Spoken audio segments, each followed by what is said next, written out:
I'm Shar Banerjee, and this is Books That Built Me. I'm an ex-executive turned to leadership coach specializing in people managers. My job is to get people out of their manager headspace and into their leadership growth space. I typically work with clients to build leadership DNA and their self-leadership muscles in group programs or one-to-one coaching. But on this show, we're going to dive deep into the stories of other leaders. And it all starts with a book that they believe has fueled their passion, influenced their decisions, and turned book lessons into life lessons. Welcome to Books That Built Me. Today, I'm in conversation with Tamar Gaffin-Cahn. And in today's episode, we're going to discuss this book by Kindra Hall, Choose Your Story, Change Your Life, Silence Your Inner Critic, and Rewrite Your Life from the Inside Out. I'm so glad you can join us. Here we go. I'm so excited. I'm so excited to be talking to you today. You picked this book. This was a highly impactful book for you and for me, as you can see from all of like the neon tabs that I have signaling my intention. Yeah, like don't forget this page and this paragraph. I'm so thrilled to be talking to you about this book. But before we do that, just a little intro on who you are and what's the work that you're up to in this world. Yeah, thank you so much for this opportunity. It's such an honor to be here and be in conversation with you, and like talk about really powerful books that have changed us. I currently work for Emerson College in Boston, Massachusetts. That's my full-time job. I'm a career counselor at our Career Development Center, which is so rewarding. I work primarily with grad students. And the other kind of like professional love that I have is being a coach, a professional life coach. I primarily work with high school, and it's just such an honor to be with them through their growth. And so that's kind of where I occupy space in my professional world, and I absolutely love it. Yay. And thank you so much for shedding some light on that.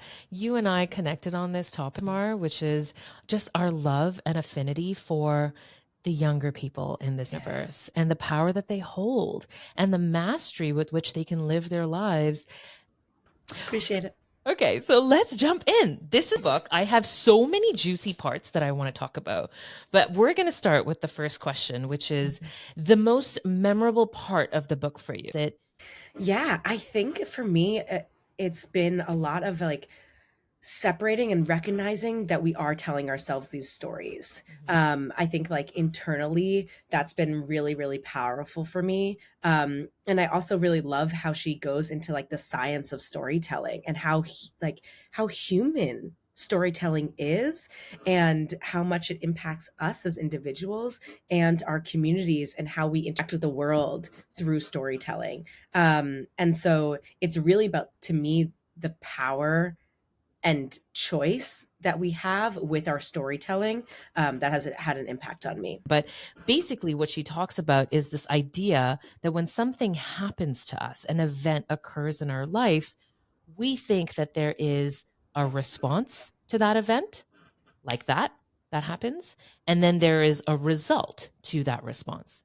And her entire thesis here is that between the event happening and your response forming, there's a story that you're telling yourself, right? That you're not responding to the event, but you're responding to the story that has generated as a consequence of that event happening. And so as she sheds light on the story, she goes deeper into how do these stories come up? Are they by default? What sort of grip they hold in your life?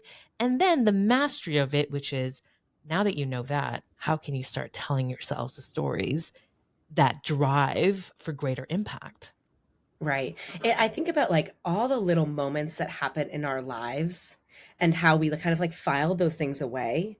And it's not just about facts and events that happen, but it's how we perceive them and the emotions that come with how we are perceiving all of these moments. And so those like go into certain stories. And so like we have that power to say, okay, I'm actually going to pick a couple different facts to like string it along to create a different story for myself. And that's going to help your future and help like shift your mindset to creating something that works better for you and having a better attitude or having more confidence or just being aware that like you are worth it. Yeah. Oh, the one story that she talks about that really sticks in my mind is the story of her daughter. Do you remember that part Mm. where she talks about her daughter reliving a story to her mom?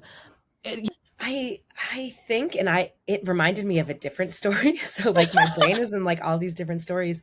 But I think it was the daughter was telling a story. I don't remember exactly what it was on, but something that happened to her. And I think I might have had it highlighted. I got it. Um, I you found it. got it? Yeah. Can Yeah. you? So she's telling her mom that this story happened to her and she's insisting that it was her. And she remembers with crystal clarity exactly what happened and the nuances and the this led to this and this and this and this. And the mom was like, beautiful daughter of mine, that didn't happen to you. It happened to Right. your brother.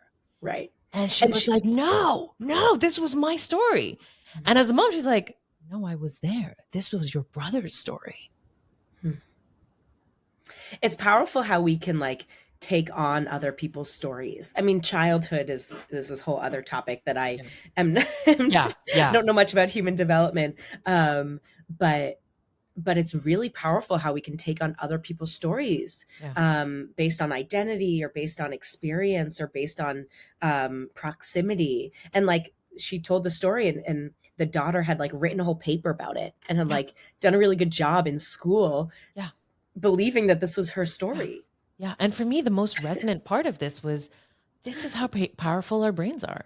Mm. Like it is hardwired for stories to the point that it'll even forget who the main character was or what the, the minor detail of who was the protagonist Right. because it's so craving the juice of the story.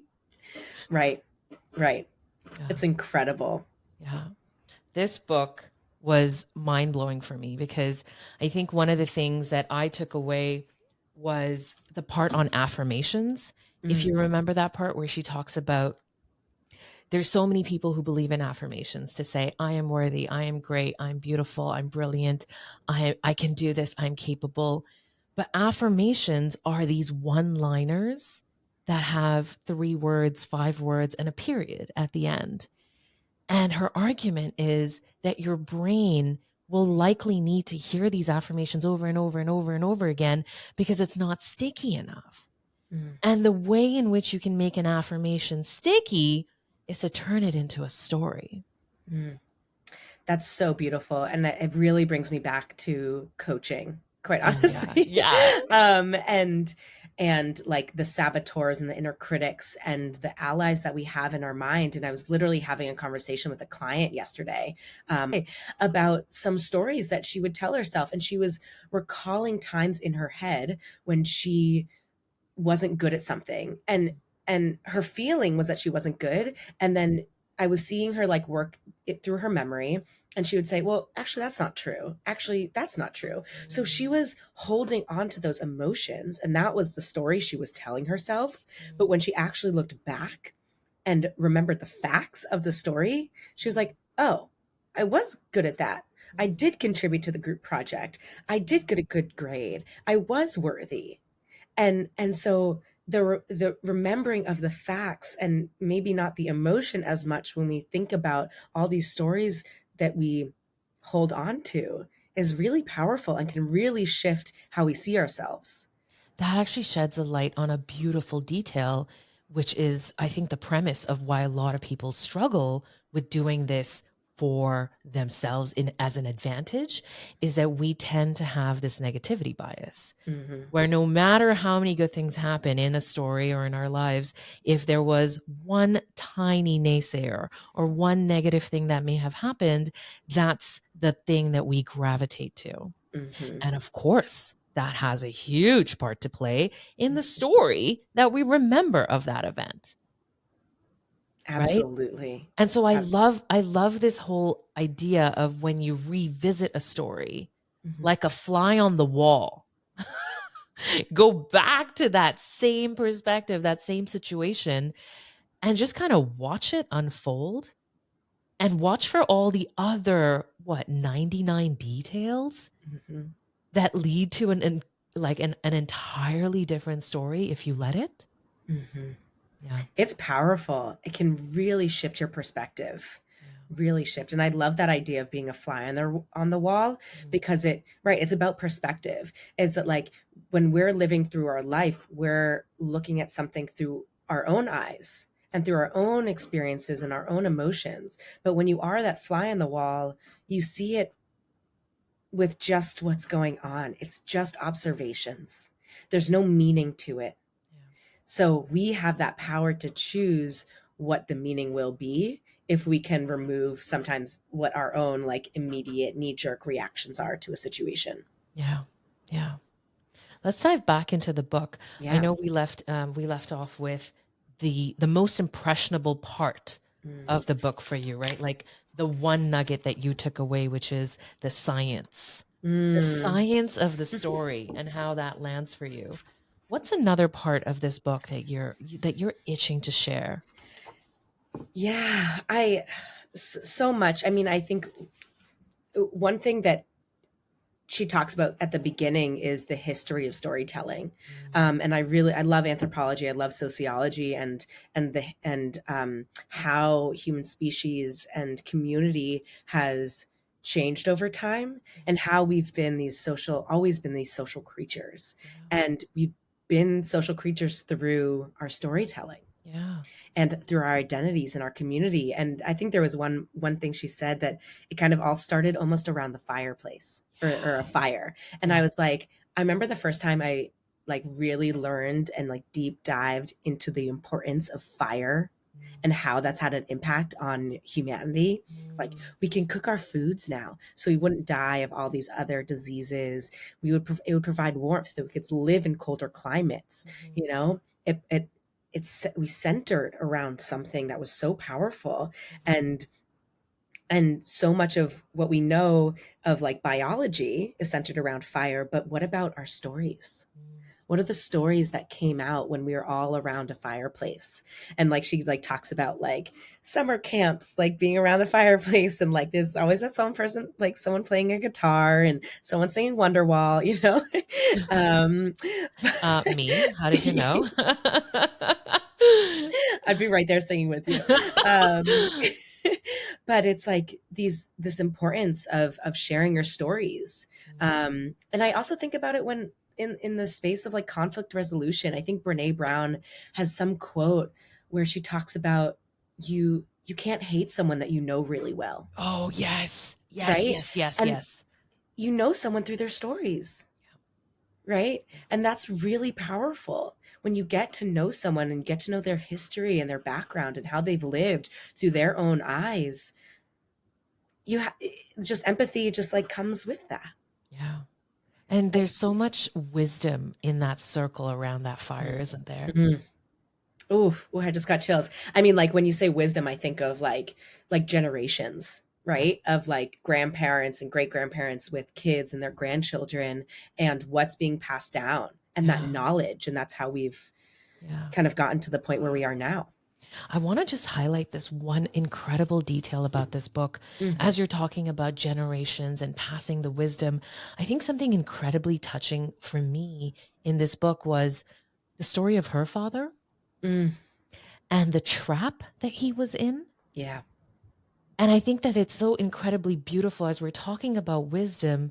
There's also this adage to say that even if you're wise and, much, much older and have tons of lived experience, you can still be trapped in Yeah. some of the stories that you've been telling yourself. Mm, And in this story about her father, who had spent, what, 30 odd years in this career that he had devoted himself to and was let go just in the most disrespectful manner, yeah.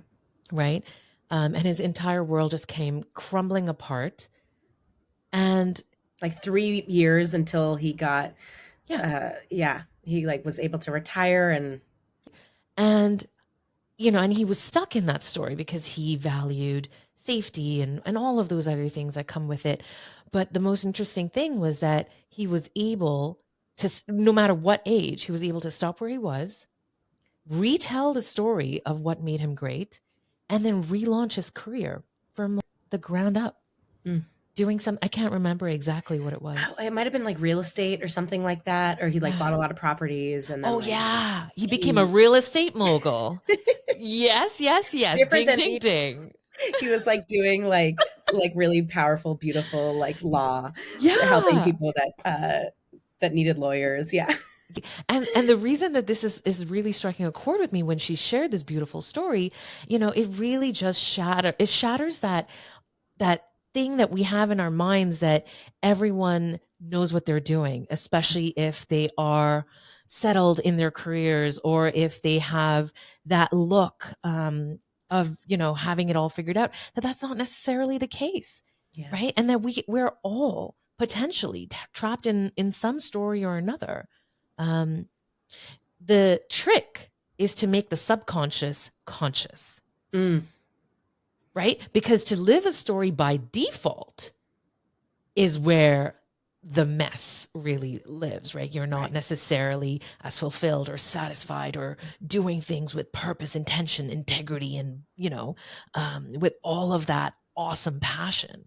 When you turn that subconscious on its head and turn it conscious to say, this is my story and this is where I'm going. And you know what? Maybe my story's not over yet. Maybe this is the middle of my story, right? This is not the end of my story. This is merely the beginning or the middle, but it is not the end. And I don't accept that. Yeah. I mean, so much to say, but like the thing that's coming to mind with like the beginning, middle, of end of a story is like you have your whole life. Let's say you live to a wonderful age of 90 or 100 or something like that. You think there's a beginning, middle, of an end, but then like let's zoom in a little bit, and everything else has a beginning, middle, of an end, right? Like even within you have a book, right? Within each book there's a chapter. Within each chapter there's a beginning, middle, of an end. Within like every story that she's telling in this book, there's a beginning, middle, and an end. And so it's not just like one big picture. It's all of these like little moments that like give into like these smaller stories that really add value and can change your life, can shift directions. And that's what we should be focusing on, not the pressure of that whole giant arc. Yeah. And she actually talks about that the human mind is designed to think that when you think of a story, the story's already done. For Mm, some reason, we have this bias that the story is complete. And if we just shed some light there, we have the words to say, no, it's not. This is just the middle of the book, or this is towards the beginning, or whatever it is. But that's the bias that needs to be looked at because you're right. When you look at a book, it has an entire story. In fact, she tells the story through like 20 different stories. I think that's another thing that I loved about this book is Loved. that Yes. it was, she proved her point through proving her point, like Hmm. she proved her point through storytelling, which Yeah. is Yeah. this whole book. Yeah. And I just like, I loved like the whole theme of like the yellow brick road that she's Mm. like, as a child she was obsessed and still is obsessed with Mhm. the Wizard of Oz. Yeah. And like life isn't that yellow brick road, right? Like, Yes. or like you get to choose it, you get to go in lots of different directions. Yeah. It was something quite beautiful. She really is the master of storytelling, isn't Mhm. she? Because even as she started the book, she talked about Dorothy, the yellow brick road, and her entire fascination with it. She drew those parallels. But at the end of the book, I'm going to do the reveal because we're just going to be talking like Pause we now, need, yeah, read it, pause it. come Yeah. back. Thank you for that. Thank you. Pause it now if you don't want to get there.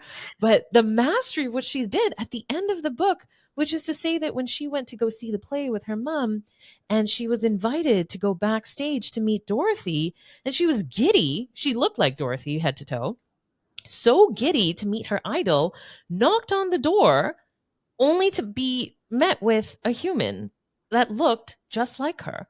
The hair was aside, the dress was away, and this was just a regular person. And that was, I think, the most beautiful conclusion that she could have given to any reader, which is to say the story that you've been told, that's just somebody else living their world. Like you don't have to put anyone on a pedestal. Mhm. They're all living out their own stories. Just because somebody is your idol does not mean that they are less human than you, does not Mhm. mean that they have less struggle than you, does not mean that they have any less of a desire for love, connection, affection, and all of those things that connect us. And so I love that she talked about the value of the story and then really just rip that band-aid to say, yeah, truly rip that band-aid to say that you don't have to believe the story that whatever you want to achieve is unachievable. It's so much about choice. Mm, And to me, this book is all about you have the power to choose. You have the power to choose your own story. You have the power to choose the life that you want to have. It might be hard, you know, it might be really hard, but it also will be really, really wonderful when yeah. you get there. And it's not just about your career or who you like, where you want to live, but it's your relationship with yourself Mm, and how that is a choice. mm, mm. The one takeaway I had from this book, I recently just finished reading it, but the one takeaway I had was to introduce more stories in Mm, my world. And, part of my daily, how I set the pace and the tone of the day is to talk about the attributes that I want to remember for myself mm, as I start the day. I now say the intention with which I want to start the day, which is to say I am, and I insert whatever it is I want to be in that day. And my next line is all about stories, which is to say, I believe this to be true because. And I write down a couple of stories that I want to remember of things that I have actually done to yes. prove that I was this Yes. person. Yes. I think that has been really powerful for me as well. I think that like every time I'm in my head or if there's like a negative story that I'm telling or I can't do something or I shouldn't do like all of anything negative that's holding like I'm holding myself back. I'm like, okay, that can exist. That story can exist. But what's the opposite version? And let's just think about the opposite version for a second. Like, actually, I had a really good day the other day. Actually, I had great sessions with clients. I have lots of friends that tell me wonderful things about me, and that like lift me up. And they are making the effort to also be my friend. And it's not like it's reciprocated. And so now and then I come away with, okay, so I have these two stories. I have like a negative one and I have a really positive one. And then the choice comes into play. It's like, which one do I want to choose right now? If I just want to be lazy and feel like crap, maybe I'll choose the negative one. Whatever. That can do one night, and then we're gonna choose a different one the next day. Yeah. But that's the choice that I want to be able to have and say, I'm gonna choose this positive story about myself and my day and move in the world with that mindset. Yeah. Yeah. And I call that giving myself a little pity party. I do that Yeah. too. I do that too. Like sometimes you just need a day, an hour, whatever it is. And I'm fully aware. I'm like, I am throwing myself a little pity party. It is happening because I need it to happen. Mhm, And then when you accept it, mhm, the power kind of just goes away, mm. and then you invite a different energy. Yes. Yeah. Yeah. There Oh, was there's a moment, I'll tell you a yeah. story. Tell me, tell me, tell me. A moment a few months ago, I had a really bad day or I had a bad moment and I had like 10 minutes to kind of recalibrate. And I was like, I need to just cry. I need to get it out. So I played a song. It was actually Hide and Seek by Stormzy. So for anyone listening, go listen to that song. No, that was my uplifting up song. Okay, so first it was Hide and Seek by Imagine Dragons, and that just song makes me cry. And I said like 2.5 or 3 minutes, I'm just gonna cry, and then I'm gonna listen to Stormzy's Hide and Seek, both called Hide and Seek. um, How and interesting. I know, How right? interesting. Yep, I know. yep. And I'm gonna spend those 3 minutes lifting myself back up, and it was incredible. And like I had the pity party, and then I matched the pity party with a, okay, Tamar, you're amazing. Let's get off your butt and show the world that. And so, Yeah, right, I had those two energies and I gave space to those two energies. yeah. And at the end, I was like, great, let's go. I can A, do this. a pity party and a fierce fiesta. Yes. That's what you did in 10 minutes. in 10 minutes. I love this hack. This Yeah. amazing. Yeah. Yeah. And as you got into fierce fiesta mode, Mhm. what were the steps? I told myself the good stories. I sat in the same spot, and the lyrics of Hide and Seek by Stormzy are just really beautiful. It's a poem. I love it. And I just reminded myself of all the good things. Yeah. Yeah. And I let myself sit in those good moments. And it's just as uncomfortable as sitting in those bad moments. Yeah. This is something that I do as well. I don't do the music, which I think is such a phenomenal idea, and I want to give that a go. The one thing that I do, and I share this a lot with the people that I work with, is when something bad happens to me, this thing that you talked about, oh, everything's going bad. And then there's one pointed thing that just sets you off this roller coaster of greatness, and you're falling, and everything just feels like that's it. 10 out of 10 bad. I do this thing where I open up a notebook and I'll write the event that happened. So very similar to how she says, this is the event and this is the story. I never realized actually until I'm talking to you now that this is how I parse out my story. So I write out the event, exactly how it happened, as though I was a robot, no emotion in it. So I write out the situation. Mm-hmm. Then I write out my feelings. So this is like the original story that kind of happened to me, right? This is my words from my eyes only. And then I take a deep breath and I write down the numbers 1, 2, 3, 4, 5. And I am forcing myself from number 1 to number 5 to write down 5 reasons that I am grateful that this horrible thing that happened to me at this moment is adding value to my life. And I will tell you, Tamar, number 1 is impossible. Number 2 is like so painful. Number 3 is a little bit easier. Number 4 is like, why didn't I think of that one? And by number 5, I actually feel so happy that this thing has provided me the opportunity to get through to 1, 2, 3, 4, 5. And I close my book or shut off my laptop, brand new, ready to start on a new event. Wow. I like sitting in my anger a little bit more. I like being angry. That's incredible. Yeah. That is incredible. I hope everybody can someday do that. However long it takes them to do that. However long, yeah. Yeah. Wow. But it's the stories. And I never realized it until this moment that we all have our coping mechanisms and all the things that we do.